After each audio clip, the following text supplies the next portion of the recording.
Assalamualaikum warahmatullahi wabarakatuh. Halo guys, kembali lagi sama saya Budian. Kita kembali dari Andre Tunggal. Ini video panjang ya, makanya saya bagi beberapa part, mungkin 2 atau 3 part. Langsung sambung videonya guys. Adalah logika yang menurut saya banyak cacatnya. Mohon maaf ya, mohon maaf. Karin yang lucu itu menurut saya kegocek ya. Ini datanya Dulitan adalah ayat Alkitab. Datanya Andre Tunggal adalah berita yang bukan kesepakatan ulama. Jelas Dulitan selangkah lebih maju dibandingkan dengan Andre Tunggal guys. Kegocek standar ganda dari Donditan. Mari kita saksikan sama-sama video dari Donditan ini. Ini buku yang nulis bukan orang Islam nih. Yang nulis juga kalau nggak salah orang Katolik sih. Penulisnya namanya Sam Oputa. Nah, Donditan lengkap. Dia memberikan ayat Alkitab, dia memberikan pendapat dari orang Kristen sendiri gitu. Lengkap. Ini si Adi Tunggal tidak memberikan dari Quran dan hanya memberikan pendapat dari orang Islam yang bukan pula kesepakatan ulama. Itu masalahnya guys. The Greatest Celestial Deception. Jadi apa? Penipuan terbesar perbintangan ya. Ini ada kata-kata begini. Yang saya kuningin. Mitra like Jesus was venerated as the way, the truth, the light, the word, the Son of God, and as the God Spirit. Ingatnya ayat apa kalau lihat baca begitu? Yohanes 14 ayat 6 dong. Akulah jalan dan hidup. Akulah jalan dan kebenaran dan hidup. Ya, Yesus itu cuma jalan. Jalan menuju Tuhannya. Dia bukan tujuan. Tujuannya adalah Tuhannya. Jalan ya utusan Nabi. Ya, Tuhan utus Nabi untuk menjadi jalan supaya kita harus sampai kepadanya. Artinya Yesus bukan Tuhan. Karena Tuhan itu tujuan. Jalan itu cuma Nabi, guys. Yesuslah jalan itu. Dia cuma utusan Nabi. Tujuannya adalah Tuhannya Yesus, yaitu Allah Bapa. Tidak ada seorang pun sampai kepada Bapa kalau tidak melalui aku. Apa bedanya sama Dewa Mitra? Sama juga disebut the way, the truth, and the life. Mitra like Jesus. Jadi memang konsepnya itu memang konsep yang diadopsi dari kepercayaan-kepercayaan sebelumnya. Kira-kira 6 abad sebelum Yesus dianggap sebagai Tuhan di abad keempat, 325 Masehi. Kira-kira 600 tahun sebelumnya, ada namanya Raja Ptolemy di Mesir, yang mengangkat dewa Serapis menjadi Tuhan. Tahun 305 Masehi. Sebelum Masehi. Kira-kira 600 tahun kemudian, baru Yesus juga diangkat sebagai Tuhan di Konsili Nisea 325. Donditan. Kadang-kadang yang bikin saya lucu itu apa? Tahun 325 Yesus diangkat jadi Tuhan. Kainama mengatakan tahun 431 Yesus diangkat jadi Tuhan. Jadi mereka ini sebenarnya nggak kompak ya. Donditan, Kainama, nggak kompak. Mereka tuh pokoknya nyembur. Begini guys ya. Masalah tahun itu bukan suatu masalah. Yang penting esensinya. Bahwa ada kejadian itu gitu kan. Ada. Contoh. Orang yang merasa kita merdeka tahun 45. Tapi sekarang ada orang yang merasa kita belum merdeka. Yang penting ada peristiwa itu penting. Bahwa Yesus jaga di Tuhan. Itu faktanya. Itu poinnya. Itu penting. Itu adalah esensinya. Bahwa pernah kejadian adanya pengangkatan Yesus di Tuhan melalui Konsili Nikea. Itu yang penting guys ya. Mau tahun berapa yang penting itu pernah terjadi. Artinya Yesus bukan Tuhan. Karena kalau Tuhan tidak perlu diangkat, nggak perlu guys ya. Nyembur, mereka nggak janjian, datanya ngelantur kemana-mana, terus bikin kita yang berusaha untuk beresin. Kadang-kadang kita tuh males gitu ya. Saya juga males untuk mau beresin yang kayak begitu. Males banget. Tapi ya itulah. Cuma ada bereskan bukan tahunnya, tapi konsili Nikea itu yang harus bereskan gitu. Kok bisa adanya konsili Nikea yang mengangkat Yesus Tuhan? Itu masalah di situ. Bukan pada tahunnya, guys. Namanya tuduhan suka-suka mereka. Tapi dari video ini teman-teman kita bisa menyaksikan bagaimana Donditan memberikan sebuah penekanan atau kesimpulan ya. Kesimpulannya apa? Konsep Kristen itu diadopsi ya atau mengadopsi konsep agama. Iya, karena ingat ya. Kristen itu diadopsi jadi agama resminya Romawi. Romawi itu awalnya adalah penyembah pagan, ya. Agama pagan itu agama penyembah dewa matahari. Itu agama pagan. Ketika Ibrahim melihat bahwa Kristen itu agama yang didukung, yang ramai penganutnya, diadopsi dari ajaran negara. Ini masih terbawa, guys. Makanya lahir Yesus itu dijadikan tanggal 25 Desember. Tanggal lahir yang sama dengan dewa matahari gitu. Karena tidak mau yang biasa tanggal 12 Desember itu orang memperingati hari dewa matahari, tidak lagi. Maka dia disamakan dengan tanggal lahir Yesus. Padahal para peneliti, para pakar Kristen sepakat bahwa mereka sendiri tidak sepakat tentang tanggal lahir Yesus. Beda-beda gitu. Ya kan? Bahkan kalau kita lihat secara logika dengan ayat Alkitab sendiri bahwa dikatakan bahwa Yesus itu lahir ketika para gembala sedang menggembalakan ternak dombanya di padang rumput. Dan itu tidak mungkin bulan Desember. Apalagi tanggal 25. Karena pada tanggal 25 Desember atau bulan Desember itulah musim salju. Bagaimana bisa para gembala itu menggembalakan ternak dombanya di musim salju? Pada rumputnya kan nggak ada, makanya nggak masuk akal. Makanya kalau saya meyakini, banyak orang meyakini ya, banyak pakar meyakini bahwa Yesus itu lahirnya sekitar bulan Agustus, ketika musim panas, ketika para gembala sedang menggembalakan ternak dombanya di padang rumput, guys. Agama pagan, itu kira-kira yang Don Ditan ngomong tadi. Dan framing ini tentu saja dia ingin menunjukkan kepada si Karin bahwa Kristen itu agama buatan. Jadi tujuannya adalah ketika dia bilang Kristen mengadopsi agama pagan, dia mau bilang Kristen itu agama buatan. Jadi gini ya. Ya tadi saya sampaikan itu ya, bahwa agama Kristen diadopsi oleh kerajaan Romawi, yang mana sudah beragama pagan sebelumnya gitu. Yang kedua, kita lihat isinya. Ya, memang kita akui ada kata-kata Yesus itu, ada. Atau perjanjian lama ada, gitu kan? Tahun Sobor Injil ada. Tapi jangan lupa bercampur dengan kesaksian manusia yang bukan utusan, bukan nabi. Siapa? Yaitu Matius, Lukas, Paulus. Ya, itu bukan nabi, bukan utusan. Tapi kenapa mereka tuh bisa memberikan kesaksian mereka di Alkitab, kitab suci? Itu yang menjadikan pertanyaan besar itu, misteri. Harusnya kan yang memberikan wahyu firman Tuhan itu hanya utusannya, yang official, yang resmi. Makanya dia Anda tidak akan temukan kesaksian Umar, Utsman, atau para sahabat tidak akan pernah. Karena mereka itu bukan nabi, bukan utusan. Utusan Tuhan itu hanya Muhammad, Yesus, Musa, Daud, dan lainnya. Itu hanya mereka yang berhak official utusan nabi Tuhan yang menyampaikan firman Tuhan. Bukan Lukas, bukan Matius, bukan Paulus, bukan Umar, bukan Utsman, bukan Ali. Tapi di mereka ada itu. Ada Lukas, kesaksian Paulus, Matius. Tapi di Islam tidak ada kesaksian Utsman, Umar, nggak ada. Itu maksudnya ke hadis. Dan itu adalah tentang nabi juga ujungnya gitu. Makanya hadis itu dikasih kategori lagi. Ada yang sahih, asli, ada yang palsu, atau atau doif, ada yang mutawatir dan sebagainya. Jadi dikasih peringkat lagi gitu. Karena adalah kesaksian manusia yang nggak bisa 100% dikatakan valid, guys. Karena bisa palsu juga gitu. Nah, manusia gitu kan. Beda dengan perkataan Nabi yang memang official utusan Tuhan, guys. Seperti Yesus, Muhammad, dan lainnya. Kira-kira gitu.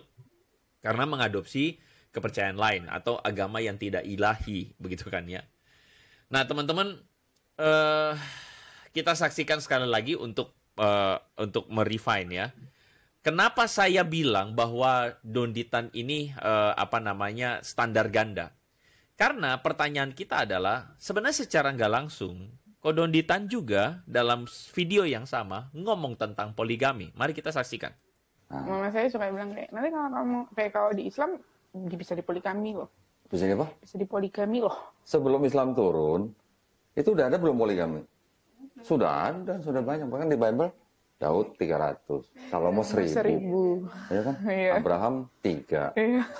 Betul. Yakub 4. Jadi dari zaman dulu orang memang sudah poligami, Islam turun dibatasin maksimal 4. Jadi tidak ada pun ya selain bukti itu banyaknya orang poligami di Alkitab, masa lalu sejarah itu kan. Juga tidak ada kecaman atau Tuhan itu melarang atau menyalahkan poligami. Gak ada ayatnya, nggak ada. Yang ada justru Tuhan memberi aturan Kalau poligami bagaimana? Ada contohnya kitab. Contohnya apabila istri lebih dari satu, apabila punya anak dari istri kedua, siapa yang dapat hak waris itu ada. Artinya kalau dibuat aturannya, berarti itu adalah boleh. Karena nggak mungkin ada aturan kalau suatu nggak boleh. Contoh, boleh zina asal begini. Artinya zina boleh. Kalau zina nggak boleh, berarti nggak ada aturan tentang zina. Yang penting nggak boleh zina ya sudah. Mungkin nggak zina itu ada aturannya? Nggak ada, karena memang nggak boleh gitu guys. Ini kalau ketika poligami ada aturan kita, berarti poligami itu boleh. Dan tidak ada satupun ayat yang Tuhan itu mengecam atau menyalahkan atau melarang poligami guys. Ngomong-ngomong di live chat kok tiba-tiba muncul slot judi ya. Itu tolong ya diberesin ya. Itu orang kurang kerjaan itu ya. Itu teman-teman tolong jangan pernah ikut mainan slot judi ya. Please. Itu ngawur itu ya. Minta tolong ya. Oke, kita balikin ya. Teman-teman ya. Sorry saya terganggu sedikit lihat itu kolom live chat yang ada slot judi itu. Kita saksikan lagi sekali lagi bagaimana Donditan itu ngomong soal poligami. Mari kita saksikan. Mama saya suka bilang kayak, nanti kalau kamu kayak kalau di Islam bisa dipoligami loh. Bisa apa? Bisa dipoligami loh. Sebelum Islam turun, itu udah ada belum poligami? Sudah ada, sudah banyak. Bahkan di Bible, Daud 300, Salomo 1000. Ya kan? Iya. Abraham 3. Iya. Betul. Yakub 4. Jadi dari zaman dulu orang memang sudah poligami. Islam turun dibatasin maksimal 4. Anda baru menyaksikan bahwa bagaimana Donditan itu mengatakan soal poligami dan pembelaannya adalah sebelum Islam itu poligami sudah ada. Lalu kemudian dia bilang bahwa Abraham berpoligami, Yakub berpoligami, tokoh-tokoh Kristen berpoligami, Daud berpoligami. Bodohlah orang yang mengatakan contoh Daud poligami, Abraham poligami, itu berarti ajaran Kristen mengajarkan poligami. Ini itu berarti boleh ya, suatu yang boleh dilakukan yang mana tidak ada kecaman Tuhan itu. Jadi kalau Anda mau ngecam sesuatu, haruslah Tuhan kecam dulu, gitu, ngerti nggak? Kalau itu dari tidak ikut Tuhan, Anda berani melakukan sesuatu yang Tuhan tidak lakukan, ngerti nggak? Ya, kita tuh ikut hukum Tuhan. Kalau Tuhan kecam, kita ikut kecam. Kalau Tuhan tidak masalah, kita jangan jadi masalah bagi kita, gitu guys, ujung pikirnya. Bodoh. Itu orang bodoh yang mengatakan demikian. Mohon maaf ya. Tapi saya lanjutin lagi. Lalu kemudian Kodonditan mengatakan poligami itu udah ada. Nah, Islam turun. Lalu kemudian Islam mengatur. Mohon maaf, permisi tanya aja. Apakah ini secara tidak langsung Kodondi berkata bahwa ajaran poligami Islam adalah hasil adopsi atau adaptasi dari budaya sebelum Islam? Bukan, ya. Ingat, Islam itu bukan agama yang datang zaman Nabi Muhammad. Kalau ada tanya sama anak PAUD, anak TK, anak usia dini Islam, itu mereka tahu bahkan Adam pun beragama Islam. Semua nabi itu beragama Islam. Artinya Islam itu sudah ada sejak zaman Nabi Adam. Bukan sejak zaman Nabi Muhammad. Kecuali kalau yang Islam hanya Muhammad, Adam bukan Islam. Oke, tapi Adam, Musa, Ibrahim Islam. Artinya, kalau anak Paul saja tahu bahwa Adam beragama Islam, artinya Islam sudah ada sejak Nabi Adam. Begitu logikanya, guys. Jangan dipahami oleh ada tunggal. Ini orang Kristen itu selalu bilangnya Islam itu ada sejak zaman Muhammad, salah besar. Ada tanya deh sama anak Paul, apa agama Nabi Adam? Kalau udah tahu bahwa Islam itu sudah ada sejak zaman Nabi Adam, gitu, guys. Hanya ajaran Islam itu terus disempurnakan dan digenapi ketika datangnya Nabi Muhammad, gitu kan. Jika memang iya demikian, maka sebenarnya jika benar demikian, maka sebenarnya Kodonditan sedang standar ganda karena beda. Agama pagan itu jelas ada kecaman dari Tuhan. Agama pagan tidak boleh nyembah matahari, tidak boleh nyembah bulan, bintang, itu ada. Tuhan tuh melarang itu dan mengecam itu, tapi poligami tidak ada Tuhan mengecam, itu masalahnya. Jadi agama pagan apa yang salahnya? Jangan samakan dengan poligami. Poligami bukan ajaran agama pagan. Agama pagan itu jelas-jelas Tuhan melarang itu. Tuhan mengecam itu. Beda sama poligami yang tidak Tuhan kecam. Beda. Jadi jangan samakan sesuatu yang dikecam Tuhan dengan sesuatu yang tidak dikecam Tuhan. Dan samakan sesuatu yang dilarang Tuhan dengan sesuatu yang tidak dilarang Tuhan, guys. Itu beda sekali. Anda memframing kekristenan itu adalah mengadopsi budaya-budaya pagan, ajaran pagan. Kristen. Dan ngerti nggak ajaran pagan? Ngerti nggak? Itu Daud, Sulaiman, Ibrahim di Alkitab. Apakah mereka mengadopsi ajaran pagan? Apakah mereka itu penganut ajaran pagan? Kan tidak. Mereka penganut agama Tuhan di Alkitab. Mereka bukan penganut ajaran pagan. Jadi ketika menganut poligami, mereka bukan sedang menganut ajaran pagan. Kecuali kalau mereka adalah penyembah matahari. Ketika mereka poligami, berarti mereka mungkin bisa dikatakan, disebutkan bahwa mereka itu diasosiasikan sebagai ajaran pagan. Tapi tidak. Mereka bukan penganut ajaran pagan, guys. Itu yang harus dipahami. Agama buatan karena ajarannya itu mengadopsi kepercayaan lain. Kalau begitu, Anda harus memberlakukan juga kepada agama Anda dong, Kodondi. Karena ada ritual-ritual di agama Anda juga yang mirip dengan kepercayaan sebelum Islam. Betul begitu, bukan? Islam itu bukan zaman Nabi Muhammad dan Nabi Adam gitu. Makanya kalau ada yang sama di Taurat dan Injil, yang kitab itu adalah suatu keniscayaan. Karena Islam itu adalah agama yang turun dari Tuhan yang satu, bukan Tuhan yang beda-beda, guys, bukan. Tuhan itu sudah menciptakan sejak zaman Nabi Adam, Islam, agama Islam itu, guys. Sehingga ya ada ajaran yang sama, memang karena ajaran itu dari satu Tuhan gitu, yang turun sejak zaman Nabi Adam, guys. Ya kan? Kita nggak usah bahas poligami itu apa. Yang jelas poligami bukan ajaran Kristen. Kristen menentang poligami. Itu jelas kayak begitu. Kenapa tokoh-tokoh Alkitab punya? Kan beda kan? Kristen tentang poligami, Tuhan tidak. Jadi beda. Tuhan yang Kristen itu beda. Tuhan itu, Kristen itu melebihi ajaran Tuhan. Tuhan tidak kecam, Kristen kecam. Berarti kan Kristen lebih hebat daripada Tuhan. Kita tidak. Kita sebagai Muslim, kalau Tuhan tidak kecam, kita jangan ingin kecam kita. Siapa sih kita? Ini kita ikut Tuhan. Tuhan kecam, kita kecam. Kalau Tuhan kecam, kita ngapain kita kecam, guys? Itu masalahnya, guys. Gitu kan. Ya, track record poligami karena kejatuhan mereka dalam dosa. Dan Alkitab tidak membenarkan mereka punya banyak istri. Itu jelas. Mana ayatnya? Yang tidak membenarkan Abraham punya istri siapa? Mana ayatnya? Nggak ada, guys. Ya. Yang ada justru aturan ketika istri satu. Harusnya ketika mereka melakukan itu, langsung keluar kecaman Tuhan. Hai Daud, hai Sulaiman, kamu bersalah, kamu jatuh dalam dosa ketika kamu punya istri banyak. Kan gitu, kan itu tidak ada. Itu faktanya, guys. Yang kedua, ada seorang profesor bernama Ahmad Al-Jalad. Jadi kalau kita baca kitab suci, ya di Al-Quran, itu ketika manusia berdosa, langsung Allah mengecam, Tuhan mengecam. Nggak nunggu berapa-apa, nggak ada itu. Sehingga manusia itu tahu kesalahannya, dan nggak ulang lagi. Tapi dia kitab aneh. Ketika Sulaiman Daud diisi banyak, tidak ada kecaman Tuhan, tiba-tiba muncul Kristen, baru datang kecaman gitu. Artinya yang ngecam itu Tuhan atau Kristen gitu kan, itu bedanya dia. Oh Tuhan pasti langsung. Ketika Daud Sulaiman diisi banyak, langsung dikecam Tuhan. Tapi kalau muncul ketika Kristen muncul, ya Tokia, itu ada yang aneh. Artinya Kristen bukan dari Tuhan. Kristen mengecam beda dengan Tuhan. Tuhan yang mengecam, Kristen mengecam. Berarti Kristen bukan dari Tuhan, guys. Itu logika pikirnya. Dia ini adalah seorang yang mendapatkan PhD dari Harvard University dengan studi khusus Near Eastern Language and Civilizations.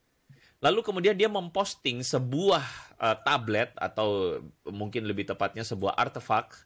Di sini adalah sebuah artefak bertuliskan huruf Dadanitik, ya, atau disebut sebagai huruf dari bangsa Dadan, ya.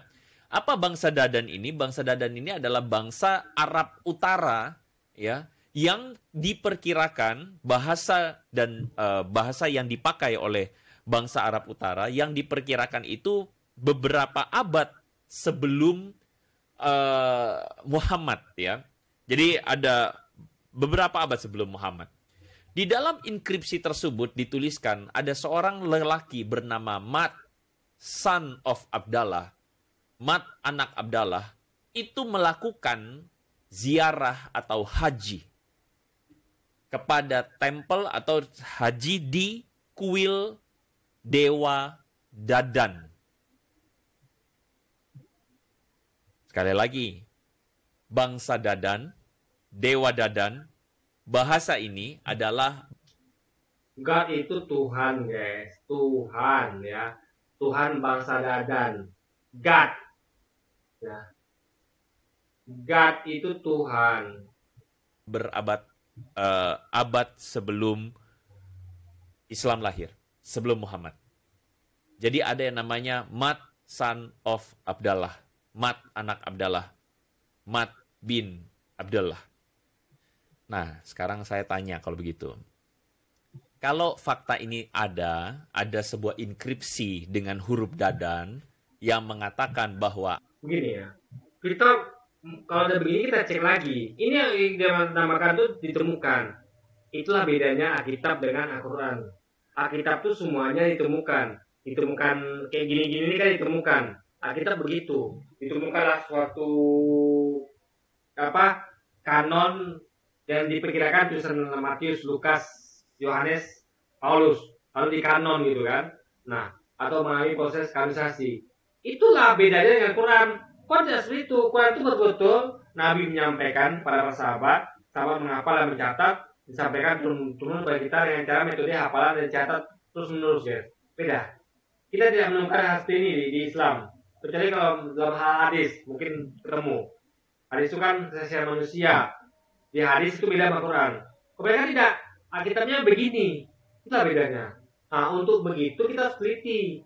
Makanya layak kalau kita perlu dikaji. Karena memang metodenya begini ditemukan.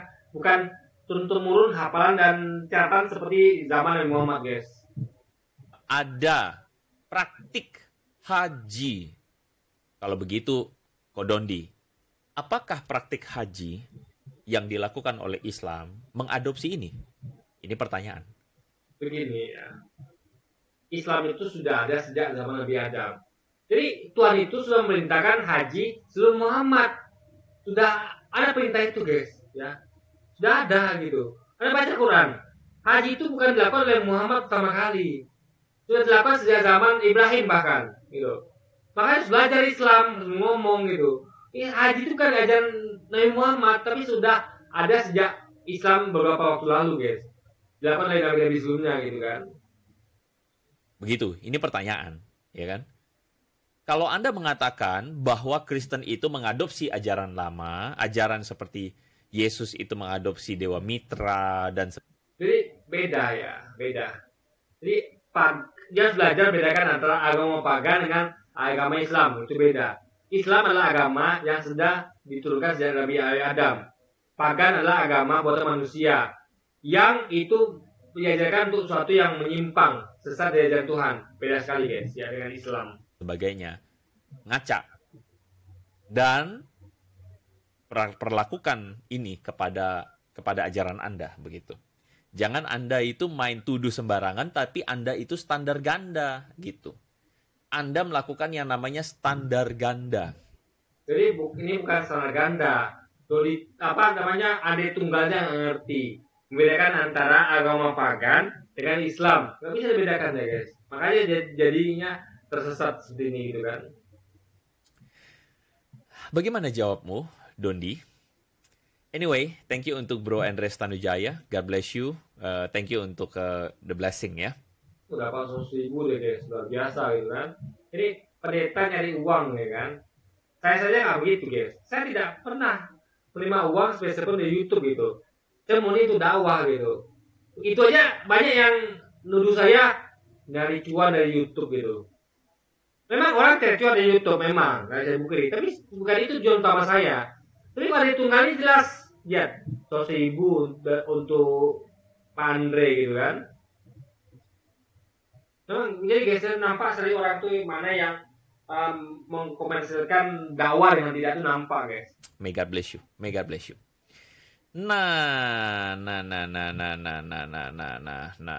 Sekali lagi teman-teman ya, saya ingin mengajak teman-teman untuk bersikap kritis terhadap argumen dari statement Kodondi Tan. Justru malah tadi itu sekali itu sudah berpikir kritis. Andre tidak gitu, ya kan? Coba kita bisa berpikir kritis apa bedanya antara agama pagan dengan agama Islam gitu kan? Karena apa? Karena bagi saya dia melakukan Ini standar buku. ganda dan itu tidak fair, ya, tidak fair sama sekali. Oke, kita lanjut lagi, kita lanjut ya. Kepada orang-orang seperti Karin, saya selalu mengatakan jangan jadi orang tuh lugu, ya. Mari kita lihat sekali lagi argumen dan sumber data Donditan. Ini buku yang nulis bukan orang Islam nih. Yang nulis juga kalau nggak salah orang Katolik sih. Penulisnya namanya Sam Oputa. The Greatest Celestial Deception. Jadi apa? Penipuan terbesar perbintangan ya. Ini ada kata-kata begini. Yang saya kuningin. Mitra, like Jesus, was venerated as the way, the truth, the life, the light, the word, the Son of God, and as the God Spirit. Ingatnya ayat apa kalau lihat baca begitu? Yohanes 14 ayat 6 dong. Akulah jalan dan hidup. Akulah jalan dan kebenaran dan hidup. Tidak ada seorang pun sampai kepada Bapa kalau tidak melalui aku. Apa bedanya sama Dewa Mitra? Sama juga disebut the way, the truth, and the life. Mitra like Jesus. Teman-teman bisa lihat, Karin hanya bisa tertawa ketika Donditan menunjukkan sebuah buku. Dan di buku itu dikatakan bahwa ada sesosok dewa bernama Dewa Mitra yang mengatakan I am the truth, I am the way, the truth, and the light. Ya, teman-teman, perhatikan sumbernya Kodonditan.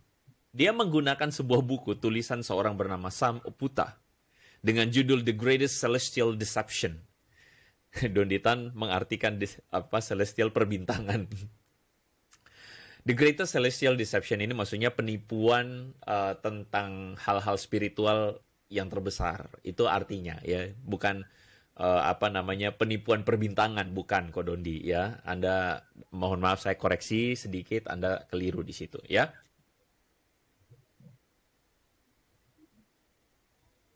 Kalau kita baca ya, apa itu celestial?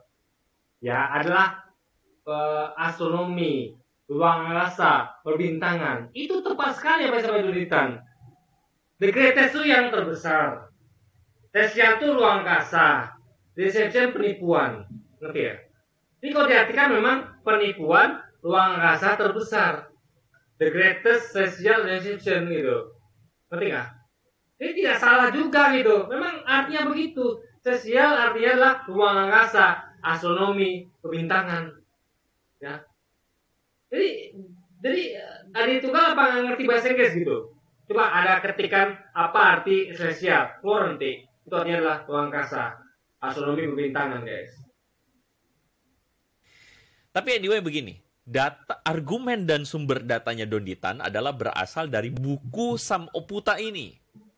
Yang jelas-jelas kalau teman-teman cari, baca, Sam Oputa ini tidak punya background studi religions, dalam arti dia bukanlah seorang yang mendalami yang namanya studi agama, dan dia memang belajar meskipun dia tidak punya studi akademis di sana. Gini ya, bedakan antara studi berdasarkan dogma dengan studi dengan berpikir kritis ya. Ada orang yang membaca kitab, mengkaji kitab itu dengan dogma, ada. Dia tunduk pada dogma yang sudah dirumuskan oleh pendeta. Ada orang yang membaca kitab itu dengan berpikir kritis, logis, dengan menggunakan akal sehat logika. Dan dia memahami dengan pemahaman bahasa yang benar. Itulah orang-orang yang berpikir kritis dan cerdas. Tidak terkungkung, terikat pada dogma gereja yang sudah dirumuskan oleh para pendeta, guys. Tapi kita patut pertanyakan, ini tulisan akademis atau tulisan konspirasi? Dan di sanalah Dondi kemudian mengatakan klaim Yesus sama dengan klaim Dewa Mitra. Ya.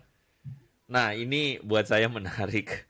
Dari sini aja kita tuh harusnya bisa lihat ya bahwa jadi orang-orang kayak Sam Oputa adalah orang-orang yang berpikir kritis dan logis dan berpikir terbuka. Dia nggak peduli dengan dogma. Dia melihat kesamaan bahwa ucapan Yesus itu sama dengan ucapan dari Dewa Mitra. Ada kesamaan di situ yang sama persis gitu, guys. Itu yang di-highlight gitu kan. Kok bisa itu terjadi gitu. Jadi kok bisa sesuatu yang bersama itu terjadi gitu. Itu masalahnya, guys. Karena kalau jadi sesuatu yang bersama, kata per kata, itu adalah suatu hal penjiplakan. Karena sama persis dengan yang sebelumnya gitu. Wah, apa sih sumber yang dipakai? Sumbernya tuh berotoritas atau tidak? Ya mereka ini adalah kaum yang comot aja gitu, ambil aja. Ada buku apa yang sepertinya Kalau Anda ambil dari apa namanya pendeta, ya otoritasnya adalah otoritas dogma yang nggak bisa lagi dibantah. Dalam artian bukan dengan logika ya, dibantah dengan dogma nggak bisa. Kan dogmanya sudah pasti berdosa-dosa, Yesus Tuhan, ya gitu aja itu aja gitu, ya kan? Karena itu tidak bisa bikin terbuka kalau sudah pakai dogma gereja gitu. dukung keinginan mereka, mereka ambil. Nah, anyway, saya mau tanya kepada teman-teman yang nonton, apakah perlu ya kita membahas tentang Yesus dan Dewa Mitra? Ya, karena sebenarnya beberapa waktu ini saya cukup tertarik dengan isu-isu ini karena sudah lama ya kayaknya kita tidak membahas sesuatu yang lebih akademis ya.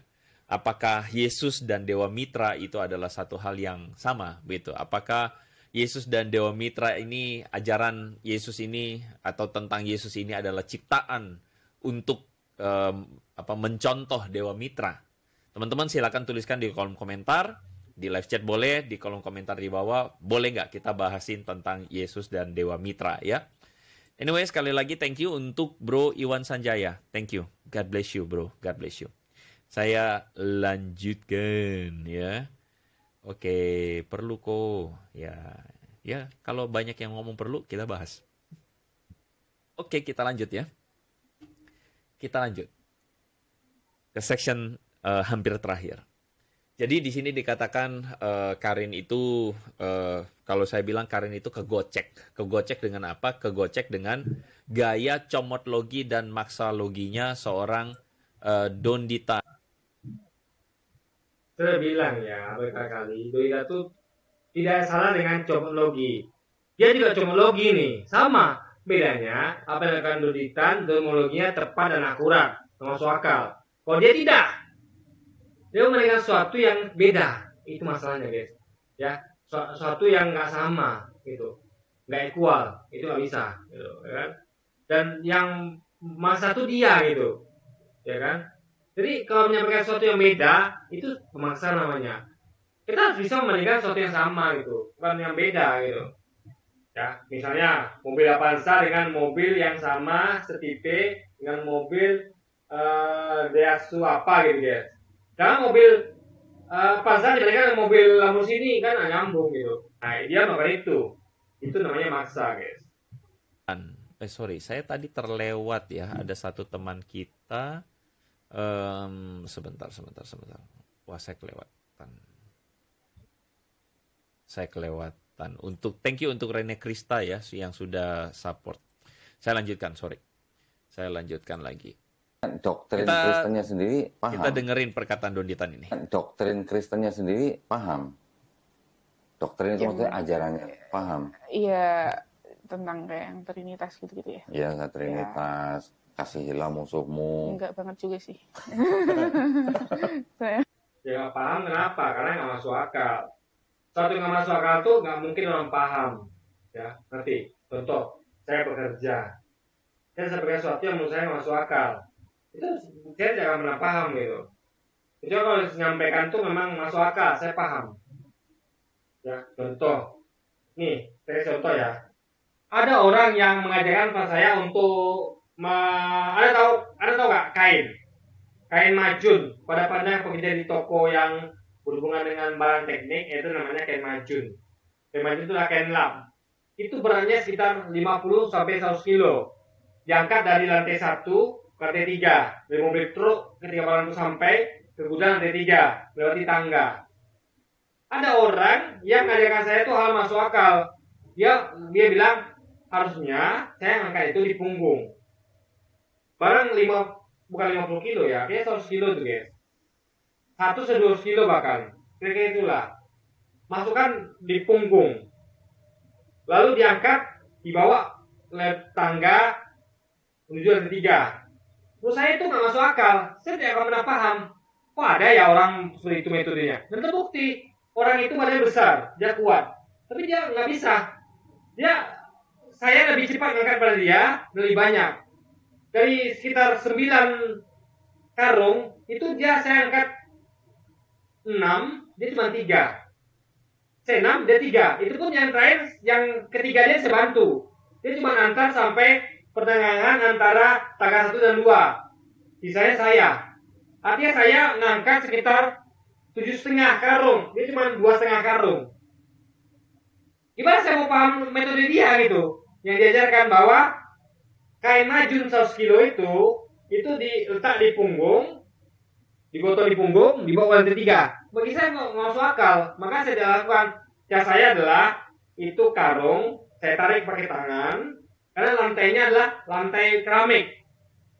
Saya tarik pakai tangan, karena dia berat tapi tidak kasar bawahnya, tidak akan merusak marmer kan?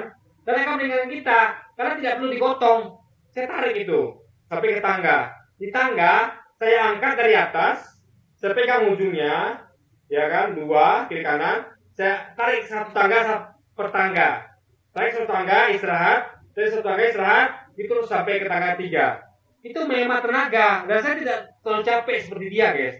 Dia akan bisa tenaga dan langsung duduk. Masih bisa kerja. Nah, itu dia coba ngajar saya, tapi saya tidak paham caranya. Karena memang nggak masuk akal. Buktinya jelas, saya angkat 7,5 karung, ini cuma 2,5 karung. Nah, ini bisa ada tuh memaksakan sesuatu yang begitu coba. Lalu mengatakan bahwa saya harus paham. Ini gimana? Kok paham?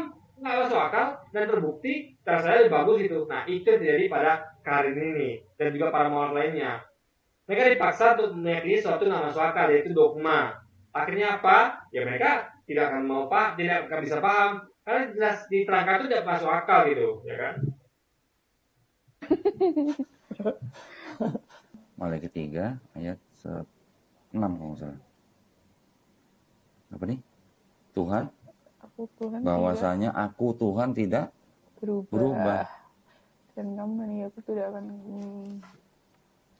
Jelas kan? Tuhan bukan manusia, Tuhan bukan anak manusia, Tuhan tidak berubah.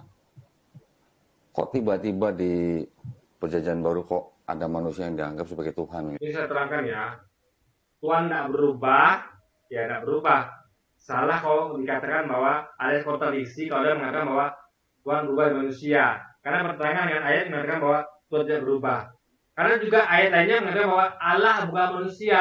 Artinya sama dengan ada kalimat mengatakan bahwa Bruce Wayne bukanlah Superman. Tapi Bruce Wayne adalah Batman. Artinya Bruce Wayne tidak pernah berubah jadi Superman. Tapi Bruce Wayne berubah jadi Batman. Sama guys, itu logika berpikirnya. Matius 4, 10 mana? Ini 15. Sebelum 8, 9, 10. Nyala iblis. Sebab ada tertulis Waktu engkau Yesus harus menyembah Tuhan Allahmu. Waktu dicobain sama iblis, Yesus bilangnya apa? Iya, nyala iblis. Sebab Harus ada menyembah tertulis engkau harus menyembah Tuhan Allahmu. Tuhan Allahmu. Oke. Donditan memberikan sebuah ayat-ayat yang kemudian memaksa Karin untuk kemudian menerima bahwa Islam bukan memaksa mati yang negatif, tapi positif. Karena nggak bisa dibantah. Karena nggak mau membantah, karena masuk akal, logis. Jelas kalimatnya adalah Tuhan tidak berubah. Allah bukan manusia. Itu jelas sekali. Orang yang berpikir akan tahu bahwa Tuhan tidak berubah jadi manusia artinya gitu kan. Tapi bertentangan tradisi dengan ada orang mengatakan, pendeta mengatakan bahwa Tuhan berubah jadi manusia, guys. Islam adalah agama yang benar, begitu. Donditan menggunakan ayat di Maliaki pasal 3 ayat 6. Di situ dikatakan Tuhan itu nggak berubah. Atau Tuhan sendiri mengatakan dirinya bahwa dia tidak berubah. Yes, He is. Ya. Lalu kemudian Dondi melakukan sebuah tafsiran. Tuhan kan tidak berubah. Kenapa kok Tuhan malah jadi manusia? Bahkan Donditan pun kemudian memberikan sebuah tafsiran sesatnya. Di PB ada manusia jadi Tuhan, yaitu Yesus yang dijadikan Tuhan katanya. Ini menurut perkataan atau pemikiran mereka. Kita memahami dengan pemahaman bahasa yang benar, bukan pakai dogma gereja. Akan kita tuh mengatakan bahwa Tuhan tidak berubah, ya jangan katakan Tuhan berubah. Karena ayatnya bilang Tuhan tidak berubah. Simple, itu pemahaman bahasa yang baik benar gitu, ya kan? Pemikiran Donditan dan kaumnya ini sekarang ya. Lalu kemudian dia menggunakan ayat Matius pasal 4 ayat 10. Ya, di situ dikatakan ketika Tuhan Yesus dicobai di padang gurun, lalu kemudian Tuhan Yesus mengatakan kepada iblis, ada tertulis, engkau harus menyembah kepada Tuhan Allahmu. Jadi Yesus sama kayak kita. Ada kita tuh cuma kan kita coba iblis. Kita disuruh nyembah iblis. Kita nggak bisa bilang sama kayak Yesus. Kita tulis bahwa kita harus menyembah Tuhan Allahmu, bukan nyembah kamu gitu. Itu maksudnya. Jadi ketika Yesus disuruh nyembah iblis, Yesus nggak mau. Ya harusnya dia nyembah Tuhan, bukan nyembah iblis, guys. Itu loh dia berpikirnya. Lalu Jadi karena nggak mungkin ada iblis berani nyuruh Tuhan nyembah iblis, nggak mungkin. Ya ada mereka ya. Ada ciptaan yang berani head to head nih. Yang Yesus Tuhan. Kok ada Tuhan makhluk ciptaan yang berani ngomong itu depan Tuhan? Nggak mungkin. Ada nggak orang berani ngomong depan Tuhan bahwa sembahlah aku? Nggak berani, guys. Ya, artinya itu Yesus kan Tuhan. Nah, Tuhan tidak mungkin dilakukan seperti itu, nggak mungkin, guys. Ya kan? Nggak mungkin iblis berani di depan Tuhan kan? Kayak Yesus bukan Tuhan, makanya ya iblis berani. Ditan menafsir sendiri. Tuh kan, Yesus menyuruh harus menyembah Tuhan Allahmu. Berarti Yesus bukan manusia. Anda bisa melihat. Berarti Yesus manusia, bukan manusia. Gitu kan?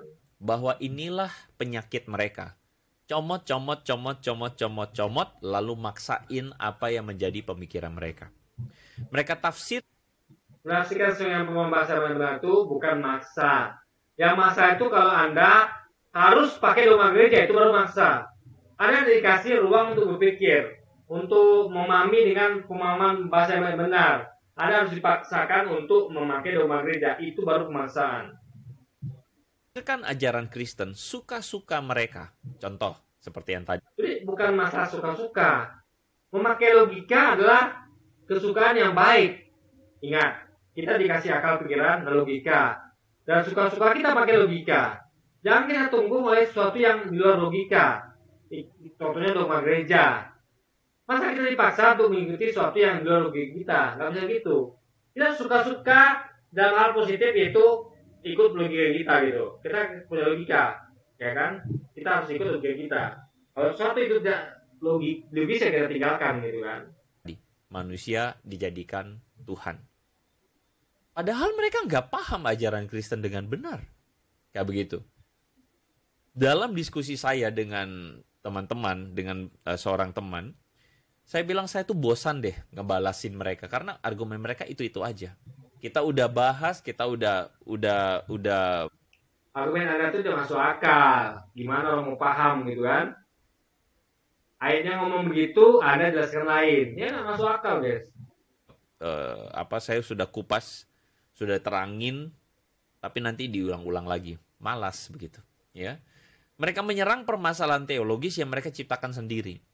Jadi mereka itu menafsirkan bahwa Kristen itu menjadikan manusia jadi Tuhan. Padahal kan itu kan definisi mereka sendiri. Ada faktanya kejadian itu, di mana para murid ini bersepakat bahwa Yesus adalah Tuhan. Itu ada, guys. Dan ingat ya, kalau baca kitab, itu kaum Nabi memanggil Yesus dengan sebutan Nabi, bukan Tuhan.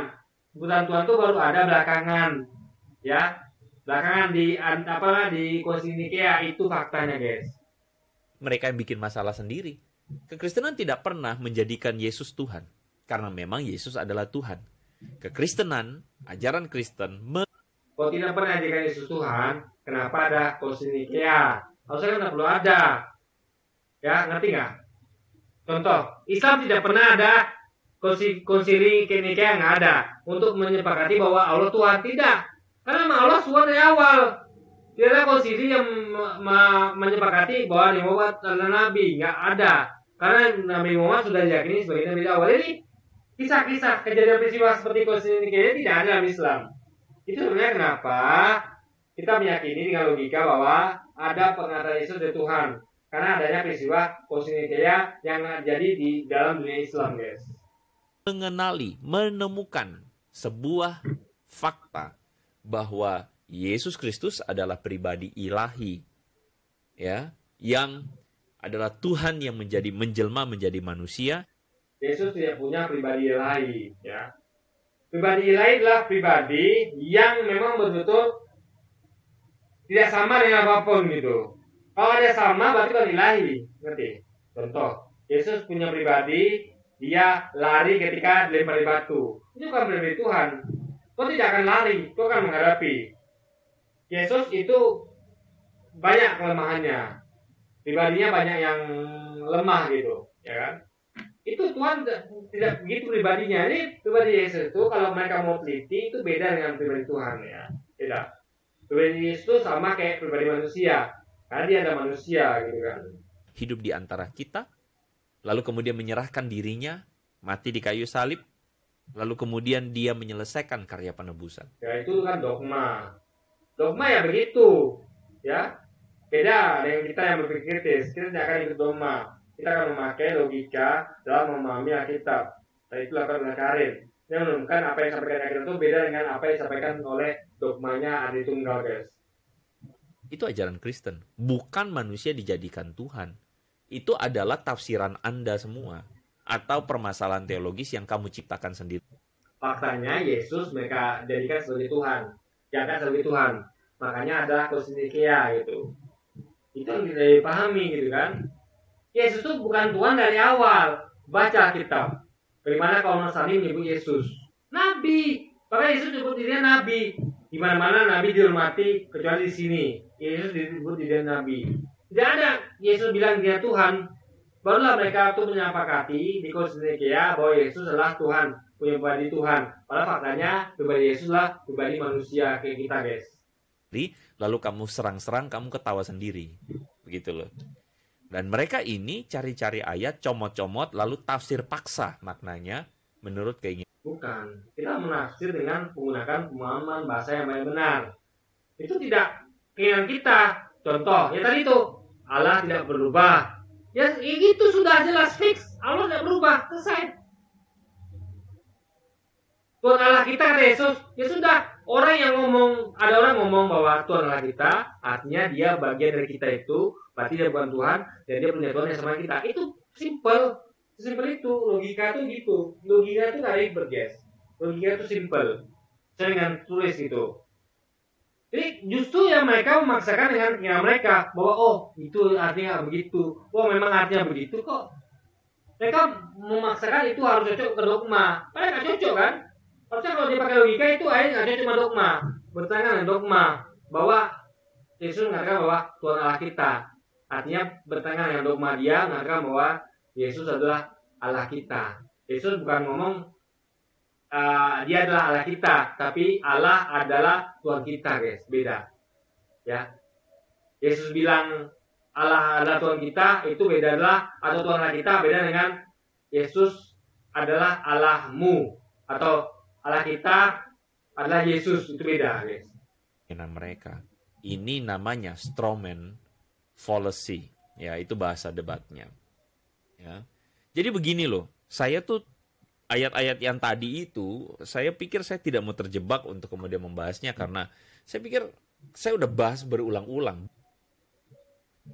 Terjebak untuk bahasnya, ada kira tuh, ya kenapa? Ya, itu kalau diartikan pakai pemahaman bahasa benar, begitu artinya.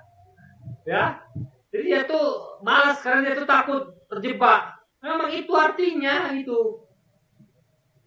Sama kayak orang nih. Kita tahu dia melakukan kecurangan. Lalu kita jebak dengan pertanyaan bahwa berapa uang kamu terima dari situ? Dia nggak bisa jawab karena dia tahu itu pernah menjebak karena orang yang melakukan itu gitu, guys. Karena kalau dia paksa jawab, artinya dia mau melakukannya gitu. Terbukti melakukan. Makanya dia lari di situ. Itu sama dengan Adi Tunggal seperti posisinya, guys. Banyak sekali kita bahas di video-video sebelumnya. Saya cuma mau tampilkan begini. Jangan lugu, jangan kegocek maksa loginya orang-orang seperti ini. Saya kasih contoh bagaimana Donditan menunjukkan karakter maksa loginya. Mari kita lihat. Di masjid, pengurus masjid, belum tentu tahu jamaahnya siapa aja. Tanya.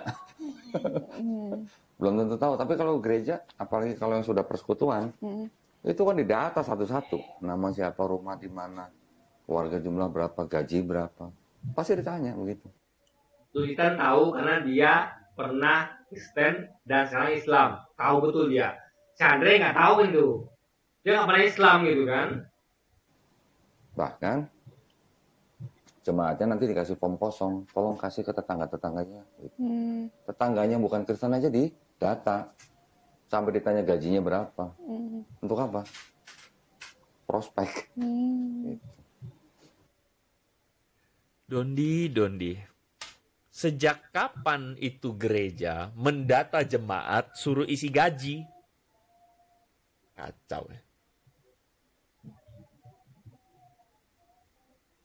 Itu kan adalah semacam pengalaman dari Donditan yang dialami gitu. Dan itu harus dibuktikan oleh dia ini bahwa itu salah gitu. Nah, saya coba cari ya artikel-artikel di Google gitu kan. Kan Google itu kan datanya banyak lengkap.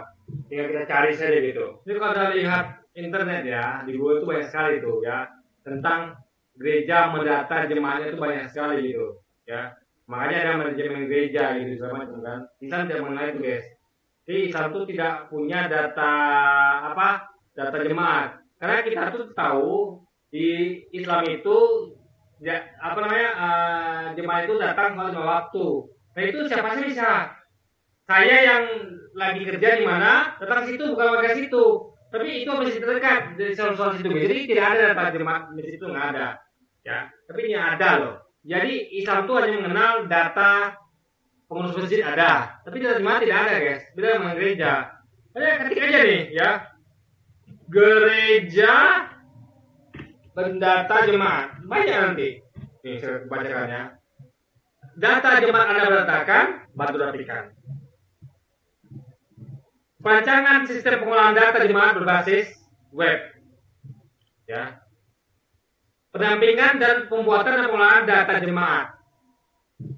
Sistem informasi pendataan jemaat gereja. Itu sudah marak dalam gereja itu begitu gitu. Jemaat itu didata gitu. Nah, itu dikenal dalam Islam gitu. Ini kenapa? Ya itu tadi, ya.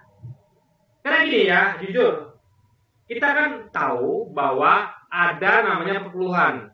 Itu 10% dari gaji penghasilan. Makanya harus didata. Orang ini harusnya bayar berapa gitu kan perpuluhannya gitu. Jadi itu hal yang apa yang terjadi itu masuk akal gitu. Memang ada faktanya begitu. Ada ketik web gereja mendata jemaat ada. Islam tidak pernah mendata jemaat. Yang ada adalah data pengurus masjid yang ada. Ya. Itu bedanya guys. Ini orang kacaunya tuh parah tuh. Ini yang saya bilang, kacau, rusak nih. Sejak kapan gereja nanya gaji jemaat? Suruh didata gaji jemaat yang bahkan Donditan mengatakan sampai tetangga-tetangga dibagi form kosong untuk ditanyain gajinya. Di masjid. Kok Dondi, disinilah saya mengatakan Anda maksa banget. Jadi gini ya, harus dikonfrontir dengan Donditan. Bukan dengan cara begini gitu. Ingat. Ya, kita ngerti banget lah guys ya logika ini kenapa. Jangan samakan semua gereja. Kan semua gereja itu suci, putih, bersih, tidak. Kan ada itu ya. Pendeta berebut uang perpuluhan ada. Banyak tonton ya. Gimana viralnya pendeta tuh berantem di gereja karena berebut untuk ceramah gitu. Berebut untuk khotbah. Ada guys. Itu fakta. Ada hasil itu tuh ada gitu. Nah, ada tunggal dia mungkin belum piknik dia, belum. Makanya tanya sama Donditan. Dondi, gereja mana yang melakukan hal itu? Nah, itu berarti kritik bagi Adi Tunggal untuk membenarkan gerejanya kalau memang ada hal itu. Tapi kalau kita lihat memang banyak guys. Gereja yang mendata jemaat itu banyak sekali. Beda sama masjid. Makanya Donditan itu membandingkan dengan Islam. Islam tidak pernah mendata jemaat. Islam data hanya pengurus masjid. Jemaatnya tidak pernah gitu guys. Ya kan? Nah, jemaat itu adalah maksudnya kepada ya data rukun RW, rukun RT gitu. Misalnya contoh gini. Ketika mau pembagian hewan kurban, itu tidak ada diambil dari data jemaat masjid, tidak ada. Kenapa? Karena dibagi pun masuk orang Kristen. Orang Muslim bagi. Artinya untuk menentukan siapa saja yang dapat daging kurban, itu mereka mengambil data RT RW. Karena masjid tidak punya data sendiri, nggak punya. beda dengan gereja. Memang ada pendataan yang gereja itu ada Google sendiri kalau nggak percaya gitu kan. Makanya beda sekali Islam dengan Kristen. Dan apa yang disampaikan Donditan itu masuk akal, guys. Anda merendahkan diri Anda sendiri. Fitnah luar biasa itu. Anda merendahkan diri Anda sendiri.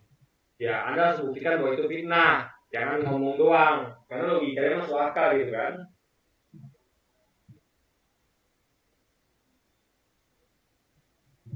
Dengan menceritakan ajaran yang kayak begini kepada seorang yang lugu dan mengatakan bahwa gereja kemudian melakukan hal yang tidak sepantasnya. Ngawur parah. Ajaran Kristen yang mana yang mengajarkan untuk catat gaji jemaat?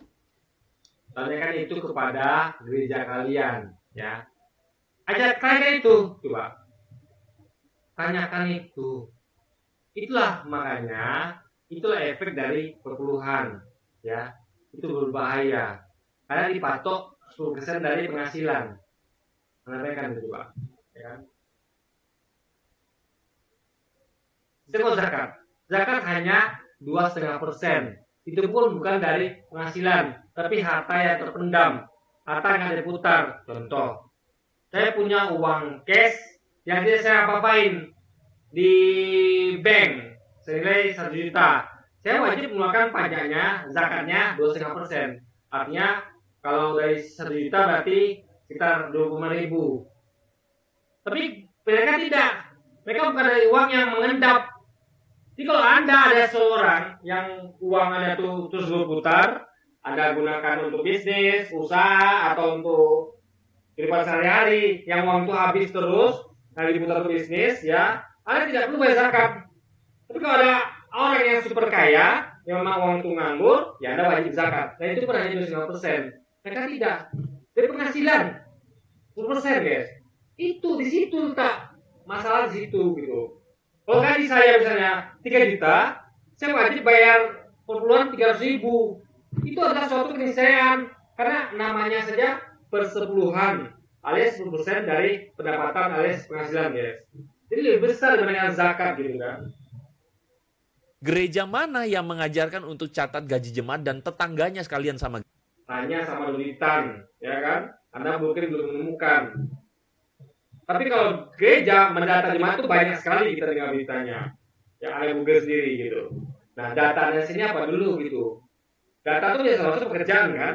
Dan tidak perlu nyebut gaji, mereka sudah ngerti. Oh, kalau kerja ini gajinya sekian, kerja ini gaji sekian, pengusaha ini pendapatan sekian, itu sudah bisa ini. Maka mereka tidak perlu naikkan gaji, nggak perlu. Mereka tinggal selidiki saja. Oh, ini orang pengusaha ini. Di sini tempat lokasi kerjanya. Dia tinggal datang ke sana dan melakukan investigasi. Kelar, temu berapa penghasilannya itu. Tapi guys, itu adalah fakta ya, di mana memang ada pendataan terhadap jemaat gereja. Nah, itu ditemukan Islam. Islam itu hanya memakai data ketika mereka perlu data jemaat itu diambil dari data RT atau lurah, guys. Bukan data yang mereka miliki sendiri, gitu kan? Gaji-gajinya. Ini adalah pemikiran yang didasarkan atas asumsi buruk mereka, fitnah, sesat. Itu yang tadi saya bilang. Ini bukan fitnah, ya. Buktikan kalau itu fitnah, itu kuncinya. Kalau ada yang ngomong itu fitnah, adalah fitnah. Karena orang yang menuduh fitnah, harus bisa membuktikan gitu kan. Jadi intinya adalah orang piknik, gitu.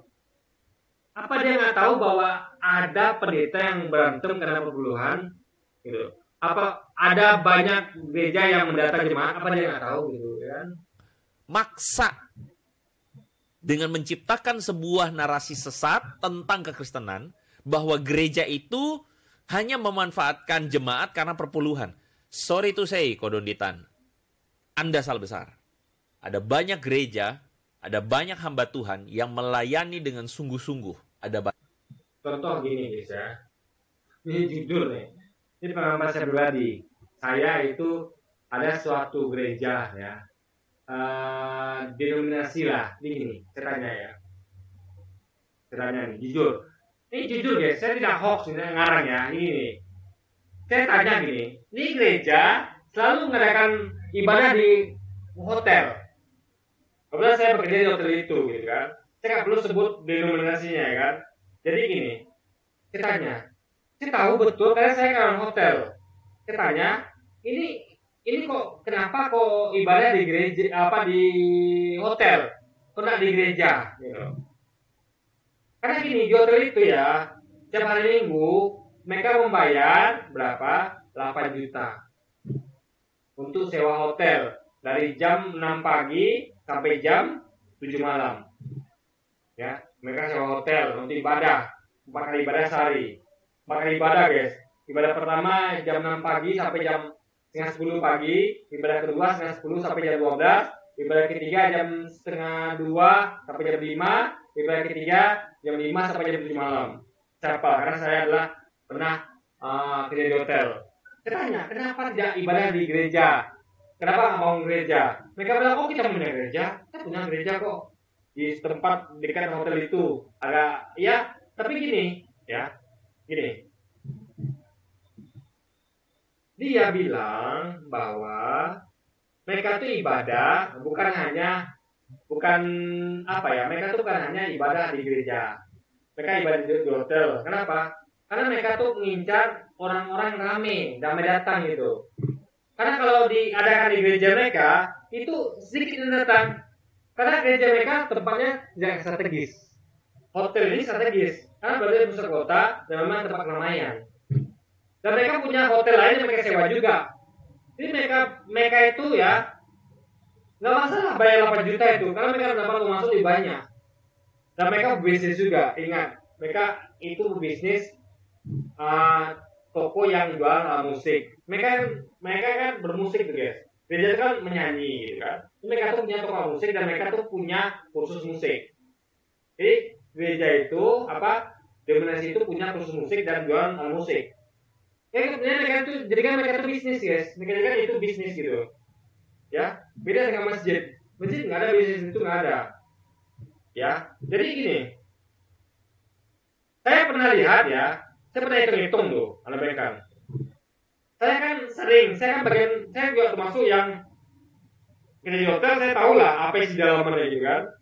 Jadi saya menemukan amplop jemaah kan bahkan itu pendeta tuh kan setelah seibadah itu kan gembala itu kan ngitung amplop yang terkumpul di jemaah.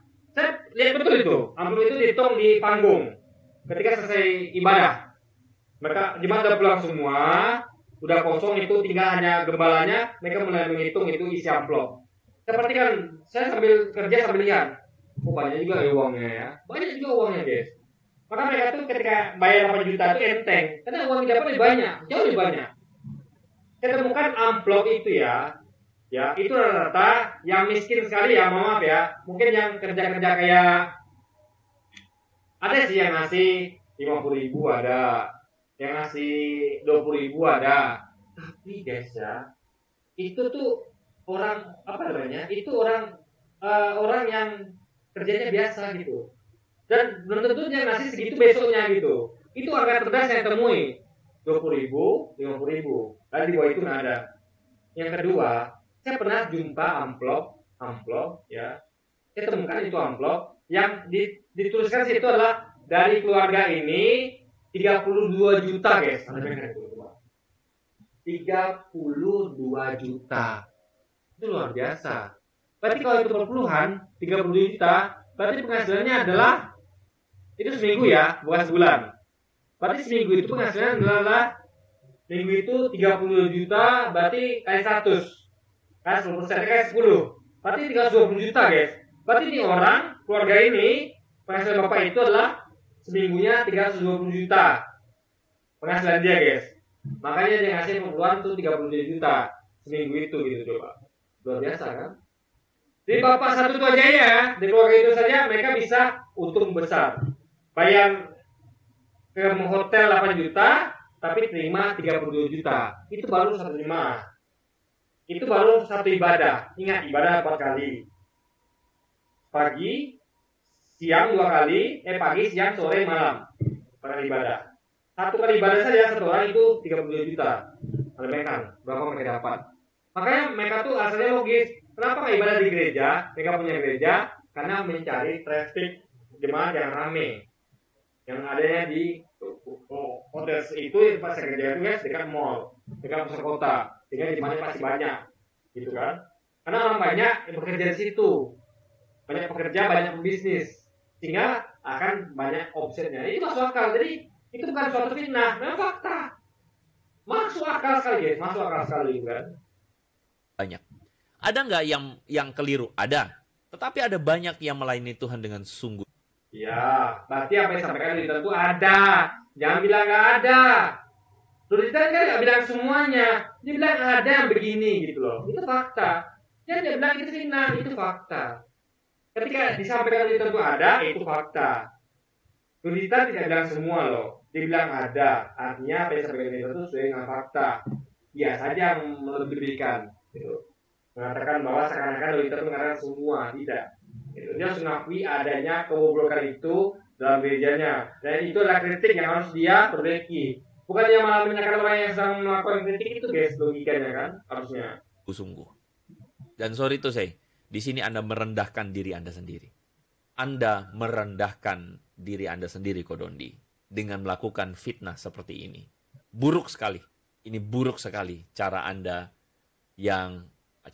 melakukannya, ya. Bagaimana menurut teman-teman semua? Ada teman kita, William Kurniawan, thank you for your support, bro. Kok saya tertarik buat belajar Dewa Mitra. Boleh dibahas daripada membahas mualaf model begini. Tidak mengasihi Tuhan dengan segenap akal budi terus. Ya. Oke. Bahas Dewa Mitra. Ya nanti ketemulah sama dengan Yesus itu gimana gitu kan. Saya akan bikin kontennya ya. Kita akan ngomongin soal Mitra dan Yesus karena saya pikir itu tuduhan basi sih sebenarnya. Tapi saya belum pernah bahas. Jadi boleh kita bahas, nambah wawasan kita ya. Oke, kalau begitu ya. Yang terakhir, teman-teman ya, yang terakhir dari malam hari ini. Teman-teman, bagi saya ini adalah sebuah sinyal waspada. Anda sudah menyaksikan semua argumentasi yang sudah dimunculkan tadi. Dan ini adalah sinyal waspada bagi gereja, bagi keluarga Kristen tentu saja. Sebelumnya, terkhusus tentang Donditan, saya sudah membahas bagaimana dia memualafkan seorang pemuda bernama Apri. Seorang pemuda bernama Apri ini adalah seorang, kalau saya nggak salah, aktivis pemuda di gereja. Dan Donditan melakukan argumentasi bahwa ajaran kasih itu nggak logis. Kenapa? Karena kok memberi pipi kiri kepada yang menampar pipi kanan atau kebalik whatsoever. Kok melakukan yang kasih kepada orang yang jahat? Ini ajaran mendukung penjajahan. Ini kata Donditan. Saya udah bahas tuh. Nanti linknya saya taruh di. Itu masuk akal sekali, guys. Kalau kita mau ngomongin orang, nggak perlu kita kasih pipi kiri kita. Kita ya ditampar, kita lari. Artinya kita menutup peluang dia untuk menambah keburukannya. Bukan kita malah kita kasih kesempatan, bukan. Salah. Orang mau nampar rumah kita buka pintu itu enggak. Kita tutup pintu, kita lari, tetap kata kita. Gitu logikanya. Tapi kita maafkan dia dengan apa? Mungkin kita melaporkan dia ke polisi tapi hukuman ringan. Yang penting dia jelas saja sudah. Itu kasih itu begitu. Memberikan dia pelajaran agar dia tobat sadar. Coba kalau dia nggak penjara, dia akan mencuri lagi. Itu nggak kasih namanya. Apalagi kalau ada pencuri, perampok, ada buka pintu. Oh, dia makin rela. Oh, nah juga merampok ya. Jadi merampok lagi lah. Ingat, kejahatan terjadi karena kesempatan.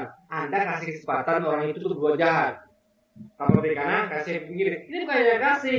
Anda kalau kasih orang, Anda akan buat dia jerah, tobat dengan pelajaran punishment. Ya, ada reward punishment. Orang itu untuk jadi baik perlu reward dan punishment. Reward hadiah kalau dia baik dan punishment kalau dia jahat. Kalau tidak dia tidak akan berubah. Kasih ngajarkan seperti itu. Makanya ada hukum, ada keadilan. Masa orang jahat diperlakukan baik itu kan diperlakukan apa namanya? Bukan orang baik ya. Malah ada kasih kesempatan untuk buat jahat itu kan nggak logis, guys. Logikanya di mana gitu kan? Di bawah ya. Atau teman-teman bisa lihat di kolom deskripsi. Bagi saya, ini adalah sinyal waspada. Kenapa? Karena ada pemuda-pemuda kita yang akhirnya pindah server gara-gara statement-statement, tafsiran-tafsiran ngawur orang-orang. Bukan tafsir ngawur, itu masuk akal. Anda yang ngawur. Itu saya buktikan tadi, guys. Seperti ini.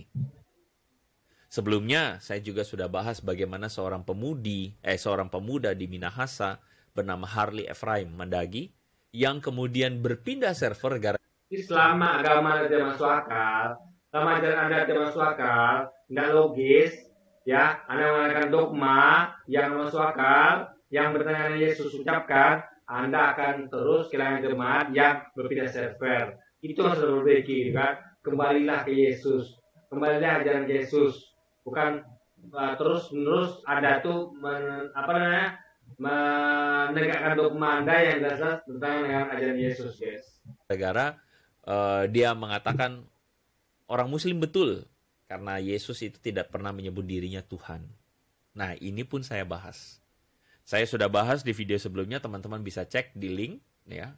Di sini saya katakan, saya tunjukin, saya beri judul sebuah surat. Sebenarnya pengen bahas Adi Tunggal ini. Tapi videonya panjang-panjang, guys. 46 menit. Dan saya tipe orang yang nggak mau motong-motong video. Makanya saya itu komentari full. Makanya saya malas. Kalau saya komentari dia, itu video saya menjadi panjang sekali. Bisa 2 jam, 3 jam, 4 jam, 5 jam. Capek, guys, ya. Capek. Bukan capek dakwah, tapi waktu saya kurang. Karena saya juga pekerja. Saya bukan pengangguran sekarang. Kalau saya dulu pengangguran, mungkin saya mau. Waktu saya masih nganggur ya. Tapi saya sekarang tidak nganggur lagi. Waktu saya terbatas. Makanya sekarang, Anda lihat ya, video saya kayak dulu lagi. Dulu tuh video saya itu panjang-panjang. Sekarang banyak pendek. Paling di bawah 30 menit. Karena memang saya sekarang sudah bekerja. Makanya video kayak tunggal ini, susah bagi saya untuk komentari gitu kan. Makanya saya komentari paling Pahit. Taparagi, itu pun Taparagi itu ada video panjang. Saya pilih video pendeknya. Terus Prasetyo, di Juli. Karena video pendek gitu kan. Itu bagi saya yang pekerja sekarang ini. Makanya waktu saya ingin komentari tunggal tapi susah. Tetap video ini saja. Udah sampai 2 part, guys. Kemana part keduanya udah sampai lebih sejam, guys. Luar biasa. Ya. Ini memang waktu saya kurang, mohon maaf ya. Bukan saya nggak mau komentari di tunggal, tapi videonya terlalu panjang gitu kan untuk dikomentari. Untuk Harley Ephraim Mandagi. Sayangnya adalah banyak orang Kristen juga akhirnya termakan dengan asumsi-asumsi seperti ini. Dan tentu saja Donditan hari ini yang menyesatkan seorang bernama Karin, seorang pemudi yang sangat lugu saya bilang, yang pada akhirnya tersesatkan oleh yang lugu itu Anda, karena Anda percaya begitu saja dengan buta terhadap namanya dogma. Karin nggak begitu, dia tidak begitu saja percaya dengan dogma, dia berpikir kritis dan cerdas, makanya dia mualaf tidak server, guys. Orang-orang yang demikian. Komentar dari teman kita Subatomo akan menjadi penutup dari live kali ini. Dia mengatakan, halo para pendukung Donditan, masih belum keluar dari lingkaran para penipu. Nggak bosan ditipu Donditan dan kawan-kawannya. Yang penipu itu kalian. Karena nipu orang dengan dogma. Orang yang mencoba untuk berpikir kritis, logika, ada tipu dengan dogma Anda. Itu nggak boleh. Kita dikasih akal pikiran, logika, akal sehat. Kita harus berpikir kritis dan jangan terkungkung pada dogma. Kalau dogma itu masuk akal, ya kita cari yang masuk akal. Nah itu ada di server Islam. Itu logikanya, guys. Saya berdoa semoga melalui pembahasan seperti ini Anda tercerahkan. Saya berdoa semoga akal sehat. Justru kita tidak dicerahkan. Justru akal sehat kita itu yang sudah kembali, pulih, udah kritis itu diajak kembali pada dogma. Imani saja, guys. Itu masalahnya. Saat kita semakin lancar, semakin dilatih dan diasah. Dan saya percaya bahwa teman-teman belajar sesuatu dari dari pembahasan kali ini. Dan kita belajar bahwa Anda lah yang bodoh dan ngawur. Ya, Anda lah yang maksa untuk ikut dogma. Ya, bukan. Jadi ada orang comot, pada ada yang nyomot-nyomot dan bahkan ngawur.